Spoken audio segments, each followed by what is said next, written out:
Welcome to the Messy City Podcast, where we talk with the people who design, plan, build, develop, or even just think about how to create beautiful, successful, and humane cities and towns.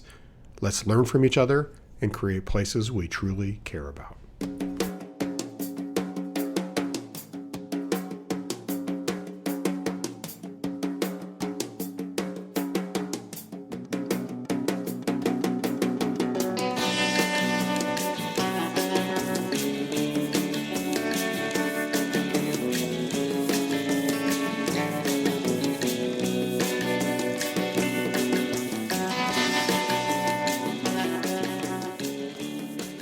Welcome back to the Messy City Podcast. This is Kevin Klinkenberg.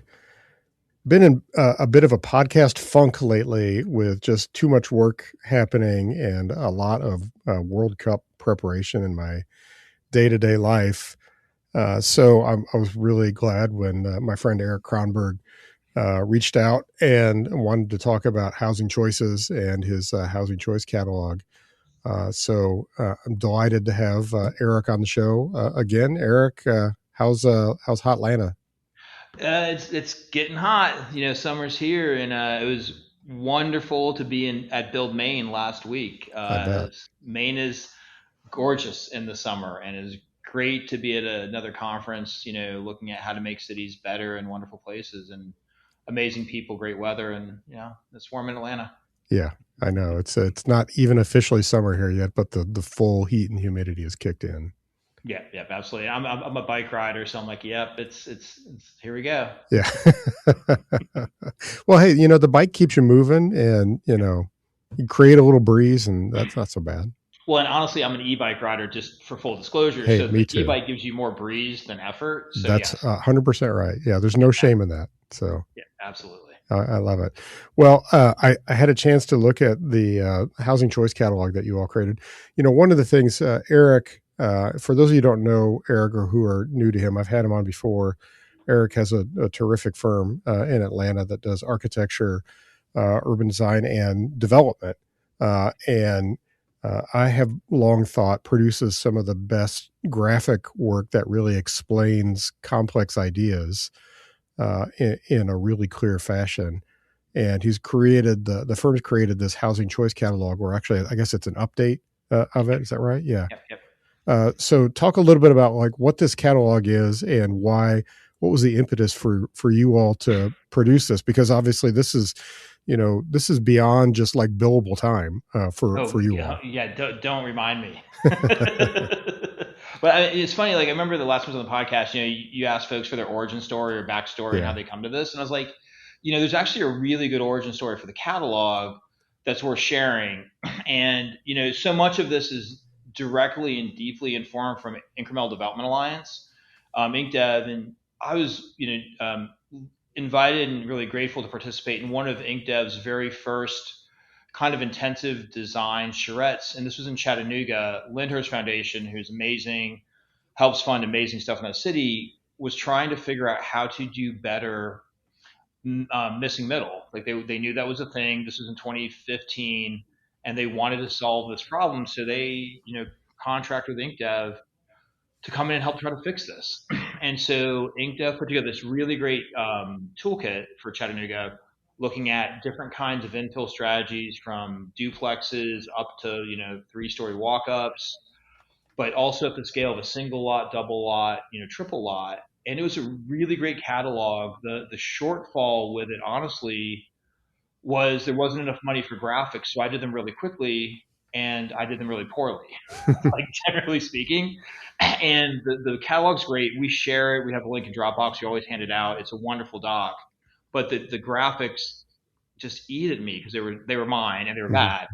And so, but it really got us thinking about you need a strategy for like lot infill because lots are so common Midwest, Southeast, 50 by 150 or some nominal derivation, maybe 30 by 90 in the densest part of town. Like you think about how to solve for a lot, and this IncDev effort really got us going on that.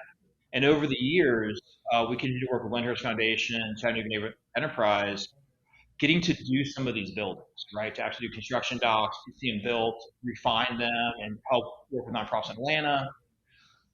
And talking to Ali Quinlan over at executive director at InkDev, it hit home how important it is to have really good housing designs as product Mm. to reduce the cost.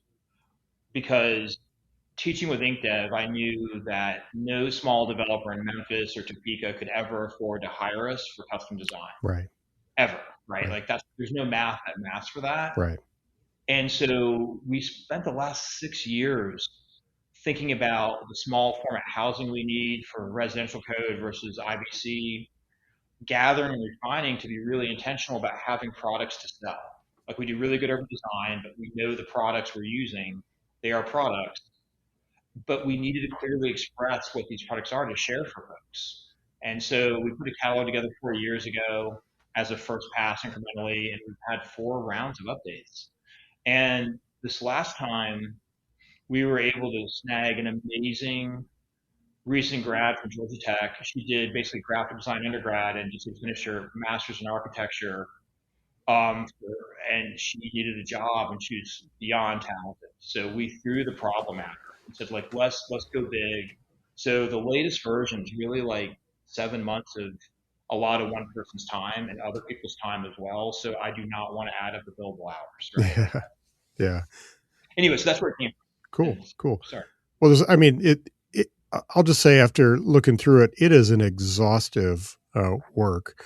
So if you are somebody who is really interested in the nuts and bolts, especially of smaller scale infill housing, everything from building code issues to site design, floor plan issues, in 50 pages or so. This is a really exhaustive approach to look at all of that. I mean it's worthy of a book that you could sell for $50, anywhere. Well, we appreciate that. I mean, one of the things we wanted to do too this time was not have like the introduction, just be, hey, here's our firm, we do some stuff. We really want to try to break down, like you said, building code, why you would want to use one building code versus the other, like how that affects project type, how that affects cost and affordability, how we think about site planning so other people can think about it too, all those things. And then honestly, the other thing that was really freeing for us is we have so many variations on like common types that there's no way you could ever fit them in like a print catalog. It would be 500 pages and it doesn't work. So we also have a website that we've been putting together on.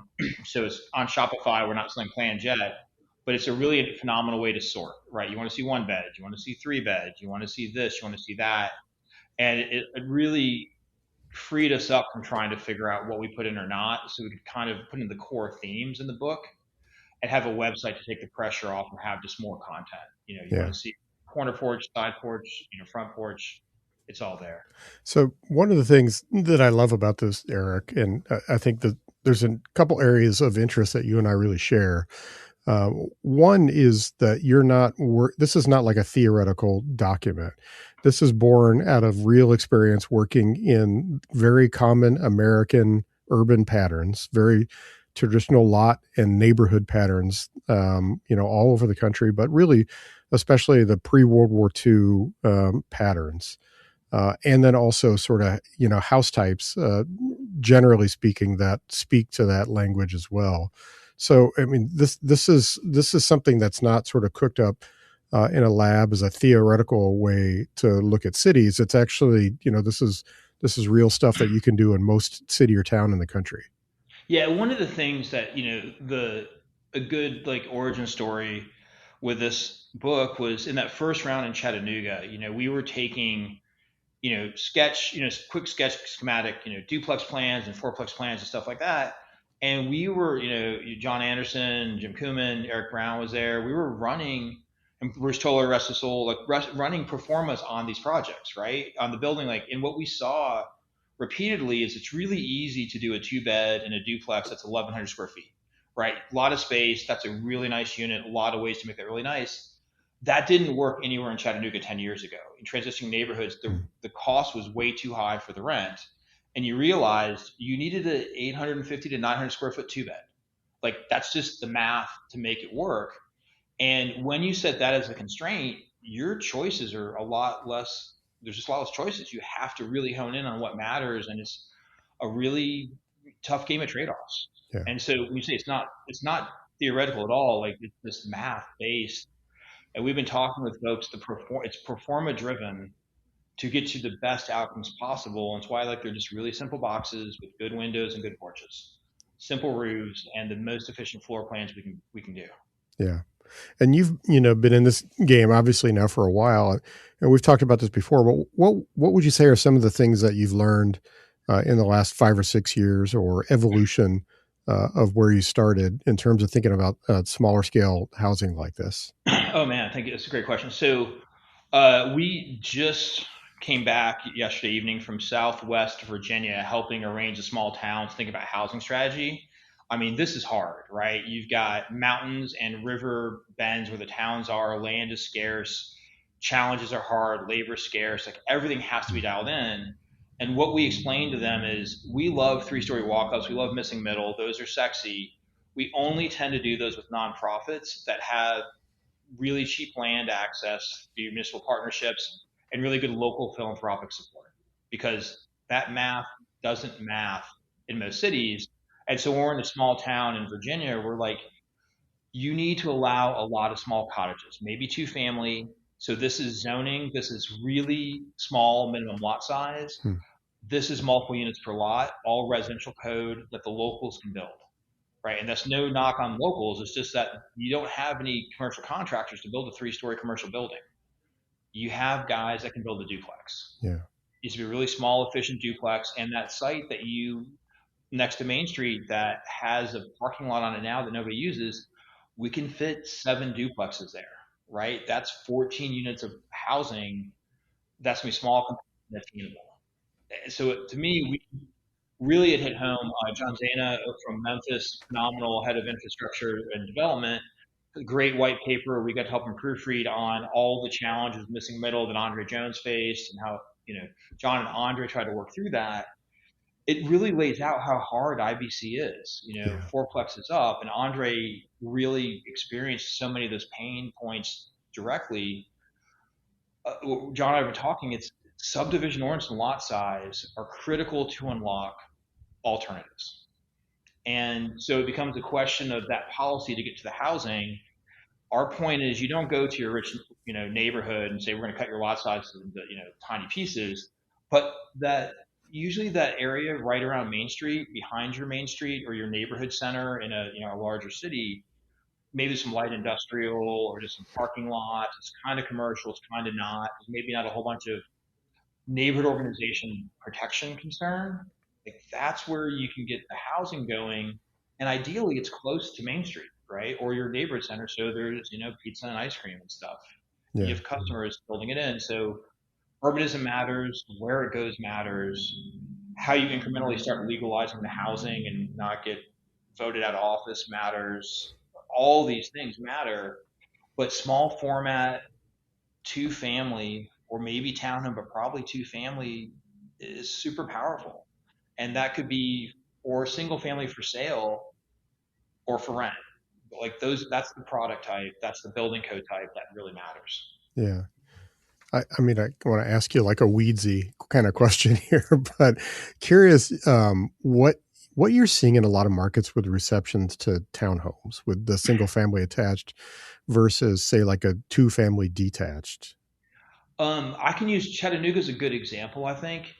And the reason I say that is they've got a fair amount of zoning that's allowed a lot of townhomes. And so they have a fully saturated market of townhomes, Oh, right? okay. And there's when you assume that you're going to have a 1 or 2 car garage, you're pretty much wasting your ground floor, right? You might have a little office or bedroom, maybe a bathroom, but like you're not getting much of that ground floor. And it's a 3-story building. And so there's only so many ways to skin a cat. Yeah. You've loaded the unit size because of that ground floor, and that garage costs money. It's not free. So you're just kind of stuck in some constraints. And so one of the earliest for-profit cottage projects we did are doing is taking a bunch of our little, 2 packs, duplexes. We have some 4 packs, the really small pack, like micro townhome, and just like cottages together, and they're all 2-story. You surface park, and you have your kitchen, living, dining on the ground floor with your porch, on a green or facing the street, like the urbanism you want, but you got to get the cars out from under the pillow. right? You got to move them over to the lot and you walk a little bit through this common area. And they wanted to do that because it cut about a third of the square footage out of the units. Hmm. And that meant pricing could be really competitive. And this was a transitioning industrial area near an amazing older part of Chattanooga, St. Elmo, near it, but not like in it. But like they're selling one bed cottages, I think 220. And I think we've got some small two beds. They're selling in the high 279, 289, Hmm. some three beds at 329. And this is market rate, right? Like Yeah. this is not an affordable project. This is not subsidized. This is developers saying, I wanted to build cute stuff at a price people can afford to buy, and I want to outcompete the townhomes because they're just flooded. And so, and they're selling well, so it's working. But it's that choice of like, yeah, I'm going to walk 50 feet from my parking space to my house and save 50 grand. Yeah. Yeah. How's the conversation going in Atlanta itself, in the city itself? So I know you're really immersed in that, and been a lot of back and forth with zoning changes and code changes over the years in Atlanta.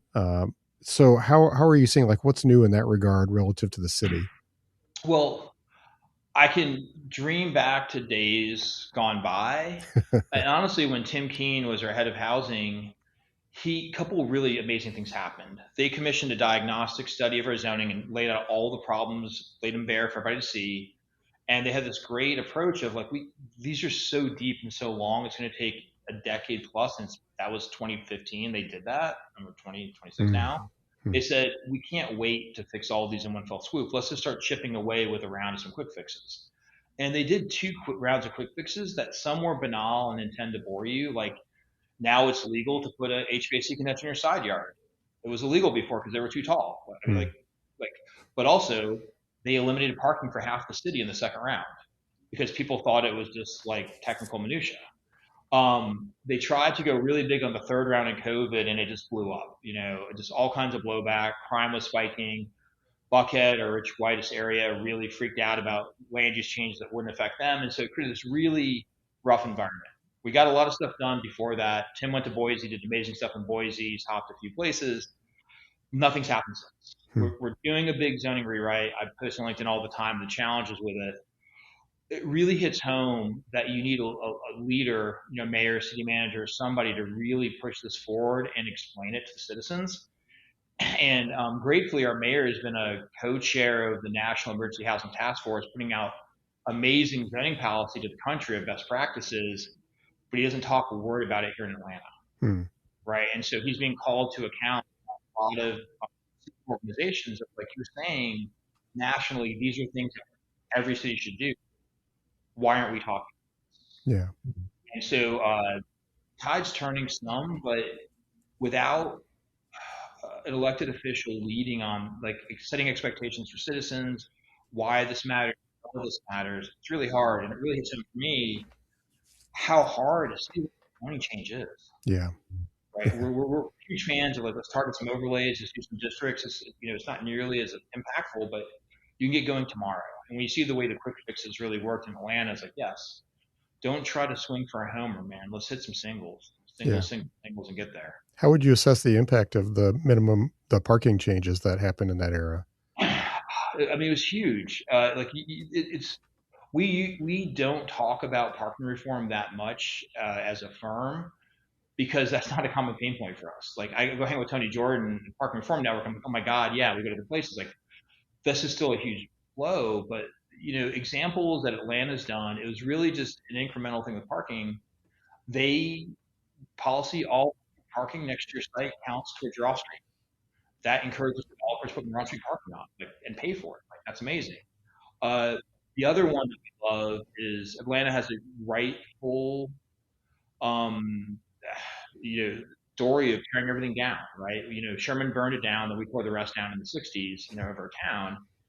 And most of that was because parking said you had to, right? Parking requirements. And we passed an ordinance that said if your building was built before 1965, all parking is exempt, right? So that's a really interesting way to for historic preservation, but also you're getting parking reform distributed across the city, but also mostly in your older neighborhood, Yeah.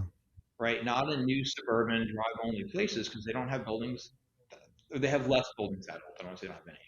Yeah. So those are two of my favorites. There's shared parking, there's other stuff, but the point is like they got rid of parking to transit, so they did all these things to chip away at it, and you can layer them, right? Like you can use on street, you can have an old building, you can do an addition to an old building, have on street parking, you can do all these different things, and parking is no longer your concern. We sit down with clients and we're like, what do you think your parking needs are from a marketing perspective, right? Like, or from a market driven perspective, if it's an affordable project, we sure hope it's less, right? And it usually is.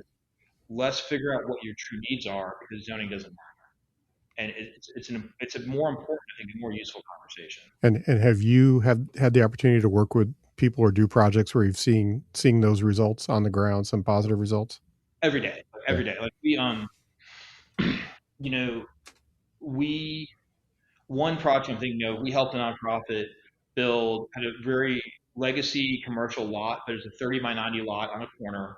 We helped design three simple one bed cottages, right? They no parking because they had on street parking. They conformed and met 'cause each lot had a space. So a 30 by 30 lot, 900 square feet, a 640 square foot cottage. Each one sold, I think, for 199 in Atlanta. It's Hmm. amazing. It's that Yeah. or a crappy condo, 50 years old. And the bummer was, if we were exempt from parking, we could have done one of those buildings as a duplex and had 4 units for sale. But we couldn't lay out the fourth parking space because there was a paper alley that we couldn't fit. So parking reform got us 3 units. Better parking reform could have got us four affordable units, Yeah. right?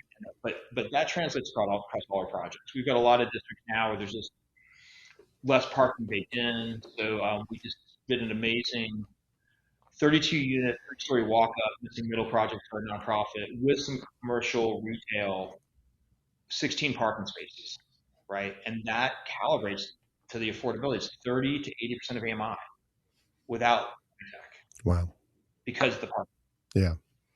Yeah. So yeah, like yeah, if you're on the fence listening to this podcast, the official does parking reform matter? Oh my God, yes it does. Yeah.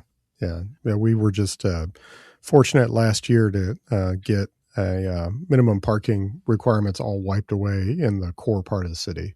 Yeah, Really, what we call the 1940 city limits, basically, which is a huge area. But it's one of those things where it's like, I think people, we talk about housing a lot, but the impact of that on, like you mentioned, the smaller commercial sites yeah. in commercial corridors is like game changing for those. Yeah, one of the more painful examples I saw, I got to go speak in Houston this spring, and Houston, famously doesn't have zoning. And I say that in air Right. quotes, but they absolutely have parking requirements for Yep. most of their places. And I was talking with a small developer down there, and the challenge is you have all these older commercial buildings that can't be reused because they have to conform with parking now. Yeah. And so all these older neighborhoods that should have neighborhood commercial, the one requirement Houston zoning has is parking, and that is it's a cancer on places, right? Yeah. Trying to provide walkable amenity near housing, and so I mean, I think it's most pronounced there because they have next to no rules otherwise. Yeah.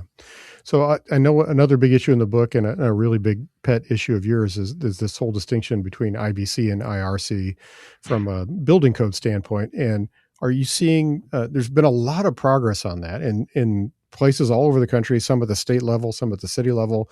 Are you having any of that conversation in Atlanta or Georgia? Is that happening? So Georgia bizarrely is having some of the least amount of state level conversations around housing of any state in the Southeast. Hmm. For whatever reason, South Carolina and Georgia are lagging. Florida, Texas, even Alabama is doing some things. I don't know about, nobody knows about Mississippi, so I don't want to Yeah. say they are, they're not. I don't want to Yeah. disparage them. They get picked on enough. But we're not, but Tennessee is. And so, Chattanooga is right up, up the road from us. We do a lot of work there.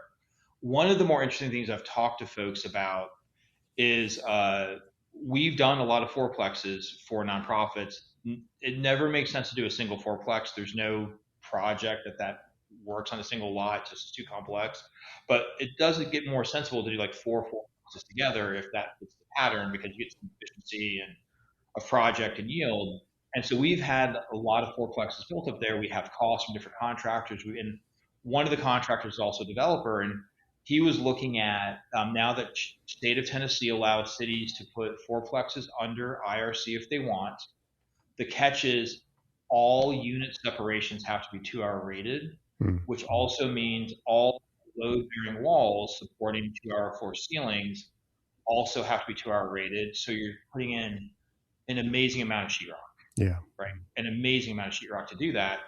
He priced it out, and it was the same price as the 13-hour sprinkler system, Mm. right? Andre Jones, we've talked. He had a great point that the sheetrock's a passive system. You don't have to pay for monitoring. You don't have to worry about sprinkler heads going off. There's some life cycle benefits to the sheetrock approach over the sprinkler. I fully agree with that, but it was frustrating with the initial cost. It's about the same. And so CNU Dallas, I saw Dallas present a head of housing, planning and housing, and how they're allowing 8-plexes under IRC now. They allow 1-hour separations. They require interconnected smoke alarm smoke detectors. That's a really cost-effective way to do it. Yeah. And Yeah. John and I have talked that if you're going to put a building under IRC, like there's a pound of flesh, the fire marshals want. Dallas did a really great job of using the fire alarm as the thing. Yeah. Yeah. And that's a brilliant use of it anyway, because it's that from just strictly from a life safety standpoint, it's the early warning and the early detection. They're reliable with it. So like the hardwired interconnected system is so much better and more reliable, even than frankly a lot of sprinklers. We had to present. John and I got to go present to a bunch of state legislators in February, and so I pulled together a bunch of NFPA reports and documentation showing how effective smoke alarms and smoke detectors are, and massively increases in safety. And a building with smoke detectors and sprinklers are even safer, but the delta is so small. You go from like 12 fire deaths per million or whatever the metric is for like just older buildings to 3 with smoke detectors to 1.5 with smoke detectors and sprinklers, right? It's like, Yeah. it's better, but not necessarily a viable cost trade-off for most of America. Yeah. Yeah. It's a substantial increase in cost. And, the sprinklers don't always work. Yeah. Well, So, the other one too that we've talked to folks is, when you live in a 400 or 300 unit apartment complex, smoke alarms go off or fire alarms go off all the time. right. Right? Somebody's frying something in their unit and it goes off. If you're in a 4 or 6 unit building, just the odds of the kitchen fire, right, is a lot less, or just the smoke and frying some fish or something like that. It's just a lot less, right? Yeah. Because there's only 4 of you, and it also takes you a minute to get out, Yeah. right? Walking out the door, maybe out your front door, and you're out of the building versus 150 feet of hallway, 4 flights of stairs. It's just it really speaks to the miscalibration of the building codes, Yeah. at large. So I think another area of interest that I think you and I share is just part of our interest and obsession on these types of buildings is as it relates to scaling solutions. And we're often told over and over that the only for places that have a real housing shortage, the only solution are really big 200 unit apartment buildings and permitting though as much of those as we can get and having affordable subsidies for them for to keep certain percentage of units more affordable. But I think one thing you and I've talked about, and we've kind of talked about it a little bit online as well, is that the nature of these sort of smaller scale solutions, it actually enables literally millions more people to be housing providers or to be mini housing developers. I wonder if you want to talk a little bit about that. Yeah, I mean, I want to start with the building types and let's get to the developers because it's very much a both and. One of the things that really unlocked this for me, like things you kind of know intuitively as an architect, you do this work, is that Yeah. I know a big 4-story apartment building is a complicated, expensive building, Yep. right? But shout out for another podcast. Shane Phillips over at UCLA Housing Voice. There's a great episode from like fall of 2024 talking about cost differences of multifamily buildings to height of stories. And the point is, the taller you get, the more expensive it is per square foot. You never catch up, Mm-hmm. right? And the other thing that we knew just talking to clients is these multifamily projects have really relatively thin margins, right? I mean, investors get paid, but there's not all this extra money, right? And so it's not like you get to like 300 units, you have enough fat that you can like have 40 units afford to be affordable or inclusionary zoned or whatever it is. because you're barely making it on the base increment, right? It's sort of Right. like truck and strong town. You can't scale to a better solution because you're losing money every time. They're not losing money, but they're not making enough to get there. The point of that is, we've seen our missing middle buildings be about, this is a land about $230 a foot. We see bigger multifamily, 260, $300 a foot, podium, the crazy things, up to $400 a foot, right? And that's just, it doesn't matter. Like, that's just the price. We see small cottage, IRC, duplex at 150 to 160 bucks in Atlanta, and this is all cheaper in Chattanooga, right? Just better, more cost Mm. effective trades. And so the cost is just better. And then also, so many places we go other than Southwest Virginia are not land constrained, right? You've got land and available, often free or cheap from municipalities or faith land or otherwise. So whether you take up 4 acres for a bunch of really cute, affordable cottages or like 2 acres for a really expensive multifamily deal, like the land is not the constraint, right? So you should be building cute at scale of like 2 to 3 story that is cost effective from the get go. And then if you can get subsidy for like free land or philanthropic support, you're just buying down the cost of those to make it more attainable for your city and or just making them viable for your place for poor regions of the country that need more help. Mm-hmm.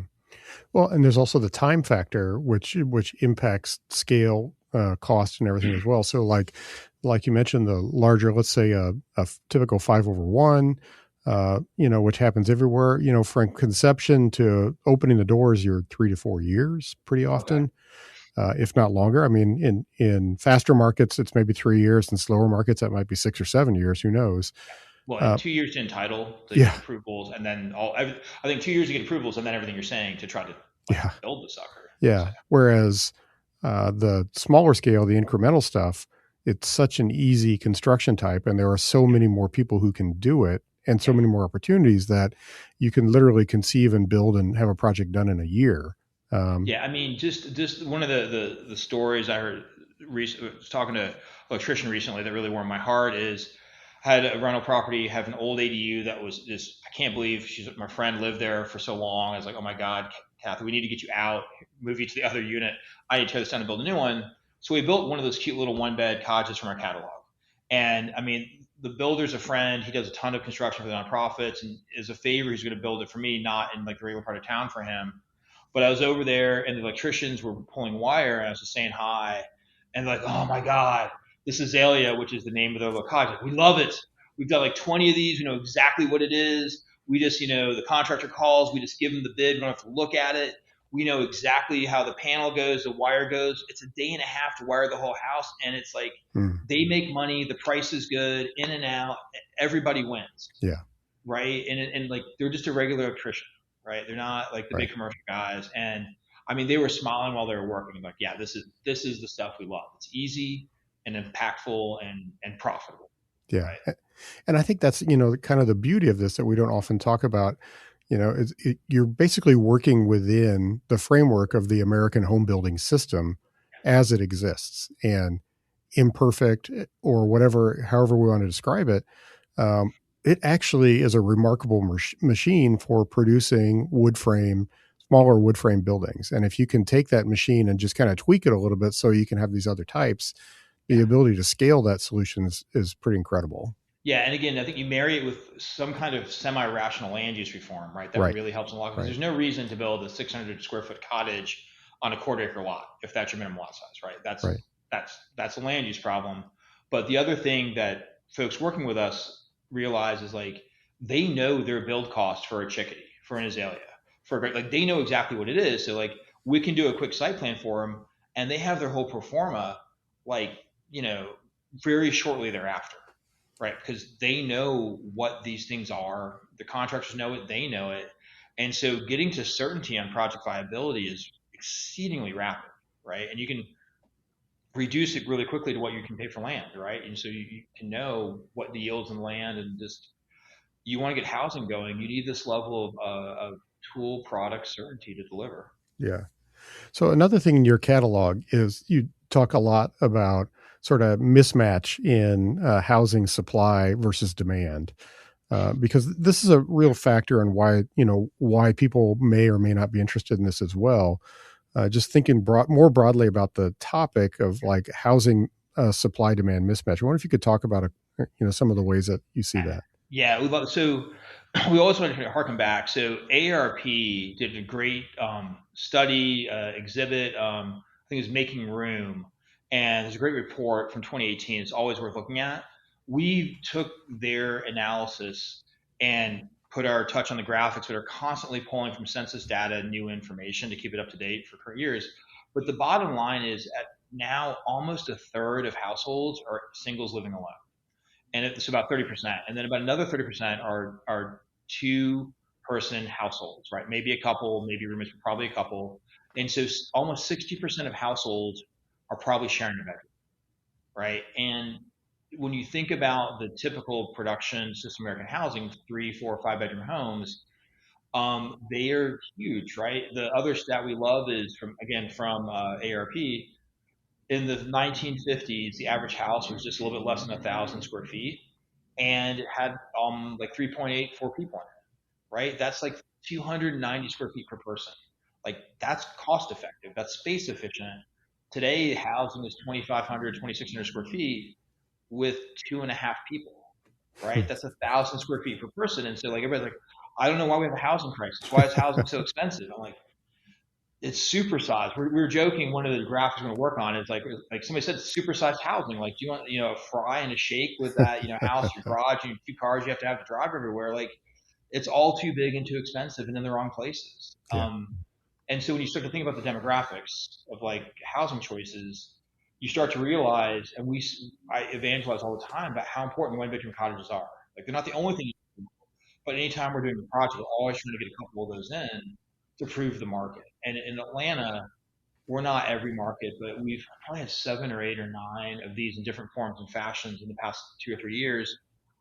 I think either all of them or 90% of them were purchased by single professional females aged 27 to 30, right? Like, they have their act together. They'd like to own something. They can't afford a 4 bedroom home, but they want to start in that path of home ownership. It is absolutely a starter home. It is Yeah. not a forever home, but it gives them that foot on the ladder and gets them going. And I think the guys are just on the couch playing video games. I don't know. Yeah, it's kind of a crazy deal.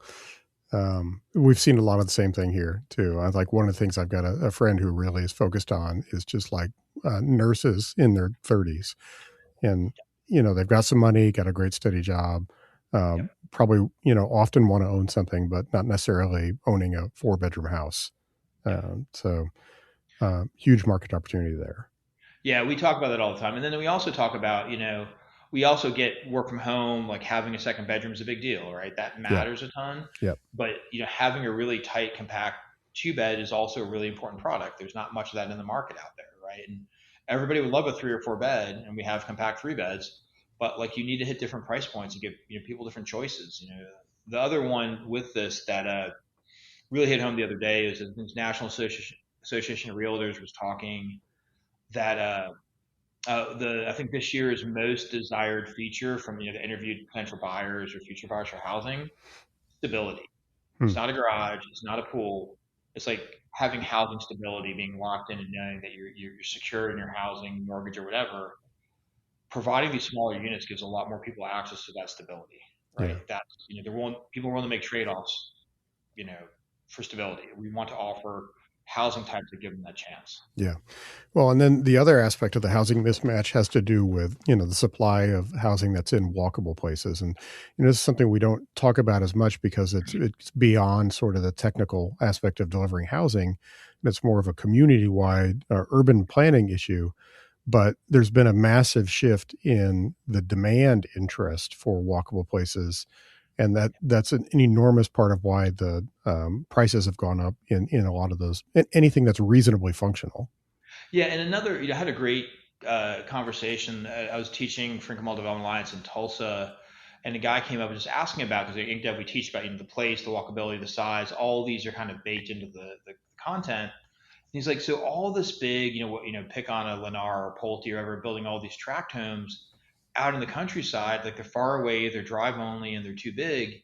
He's like, is that like making things worse? And I'm like, it's like, my thought was like, when you're starving, like a Twinkie is useful short term, Hmm. right? Like you get a sugar high, some calories. It's not a good long term solution to the problem we're facing. And so, like the compact, walkable, thickening up of neighborhoods is so important, right? To give people options to not have to drive everywhere, right? To be nearby to local business to support those businesses. And the other thing on the zoning approval side is people are scared of zoning. They're scared about zoning districts, about allowing more housing. They usually love their main street, right? Yeah. They wish their main street was better, right? Yeah. It's easy to rally around that. And we say, like, the best thing you could do to support those businesses is let more people live close to them so they can walk over and support that coffee shop that you want to keep in business, the flower shop, the dry cleaners, whatever it is. Give them customers in close proximity. Legalize that. Yeah. And what's funny about it is like there's just like so little of that that you need to make a functional like neighborhood center that people love. It's just blows my mind constantly. You can have like three or four little businesses, and people think that that's like the most incredible thing in the world.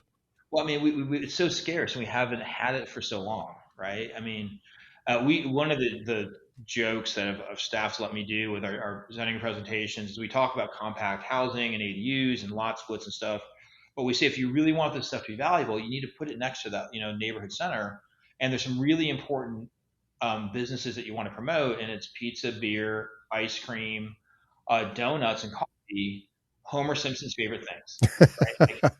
Like, we need to legalize Homer Simpson's favorite things in close proximity to housing. Like that is true quality of life right there. Yeah. Yeah. Yeah. I totally get it. I can see that completely.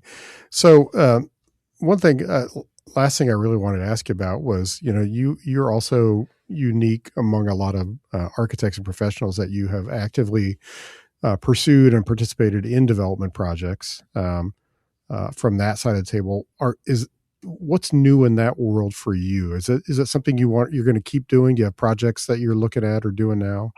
So I appreciate the question. A couple of things happen. You have kids going to college. My wife is like, you need to focus on kids going to college for a minute. I'm I like, yes, understand it. ma'am. I hear Yeah, you.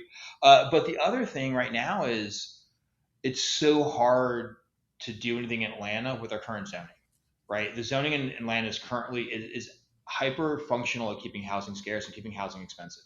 And so the development opportunities require a really intensive land use zoning change if you're going to do something. And that's just a really hard, difficult process. Where neighbors I'd like to participate. Also because I don't want to like develop like 5 miles across town. That's an hour and a half drive, I think, in Atlanta. Most days. yeah, So I'm watching the zoning rewrite that's happening. I'm not holding my breath in Atlanta. We're working really hard to lobby and to try to advocate for better choices. But I would love to be doing more development and helping find more attainable housing. There's just not many good ways to do that in yeah, Atlanta, and that's a choice the city is making. Right, we're as citizens, as leaders, and so we're helping nonprofit. And part of it is there are other parts of town where we're helping nonprofits deliver on this. They can do it because they're also getting philanthropic, yeah, right? But they're not able to do it on their own under most occasions. yeah. Is there any advice you give to other fellow architects and travelers as they want to think about getting into doing their own development projects? Absolutely. I think the best advice is, architects it's easier for us to understand the building, right, from the ground up. We think about all those things and the trim or the built-ins or all these things we want to do.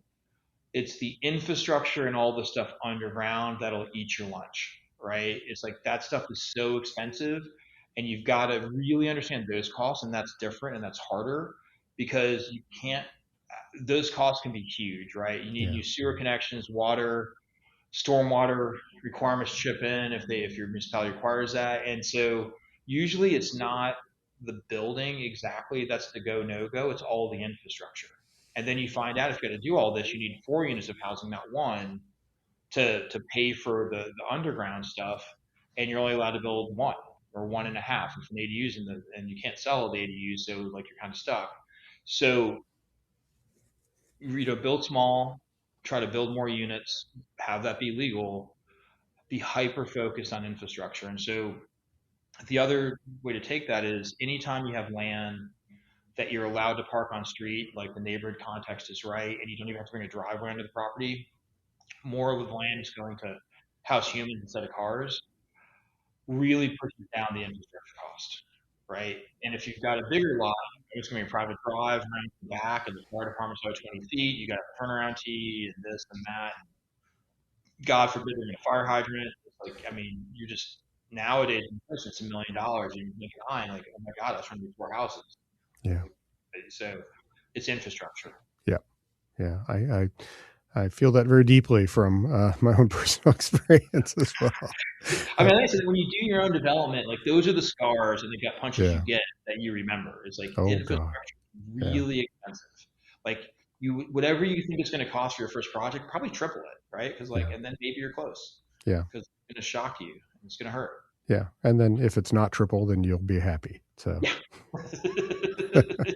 And you probably didn't do the project, and maybe you're really happy when you realize the guy that did lost his shirt because like he didn't run the numbers for the horizontal properly. that's right. If it makes you feel better, we just moved offices and we're going to help with a big developer with the redevelopment of a old Main Street near the stadium in Atlanta. And I won't name who the developer is, who the project manager is, but like this is a big boy firm. They do big boy projects. This was not the typical kind of project. But right before they signed the construction, or they're getting ready to sign the construction contract or final pricing, the project manager realized he forgot to budget for horizontal infrastructure. Oh my God. And like this is mostly existing buildings. We did have a lot of grease traps. We had some parking, not a lot. We had patio work. Like it wasn't like this massive number, but it's probably half a million, $600,000. Like 8 years ago. Yeah. And yeah, it hurts. And just know that like that's something that a lot of architects and people overlook. Yeah. It'll bite you in the keister. Oh man. All right. Well, on that happy note, Eric, what do you suggest is the best way for people to find you and engage? I know you're really active on LinkedIn. Is that one great spot? That LinkedIn's easy. Yeah, I can only handle one like channel of social media at a time. Our firm, they're on Instagram putting other stuff out, but trying to get to me, LinkedIn is easy. I'd also say that we spend a lot of time on our website, Kronberg, KRONBERGUA.com. Tons of blogs, tons of presentations. We're trying to put as much information out there for people to consume, to get educated on these issues before they talk to us or just do their own things.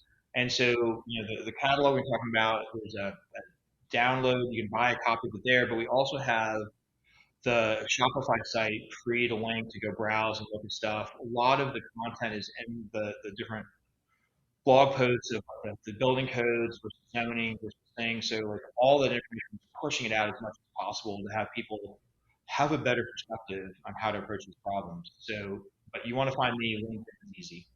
Okay. I'm usually mad and salty about something, housing policy related there, and letting my thoughts be known. No, that's great. I love it. There are people who occasionally post content there that is really engaging and thoughtful. And so I always enjoy it when the times that I get on there. Well, Eric, thanks so much for doing this. I appreciate it. Appreciate you nudging me out of my funk here a little bit as well. So yeah, thanks. I'm so glad to be back, Kevin. Thank you for the second chance.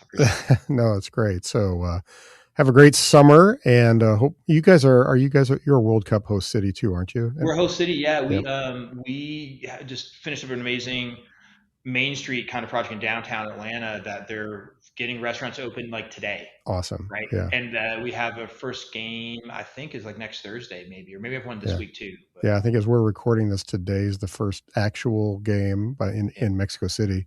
I think we might have one Thursday, or we have one in a couple of days, I think. Very soon. But I know definitely my wife and kids are going to see a game next Thursday. Oh, nice. Good. Yeah. Good. All right. Well, hope it all goes well, and love to connect and stay in touch in the future as well, especially as you create new stuff, and you're always creating new stuff. So I'd love to see it. All right, Kevin, thank you again. All right. Take care.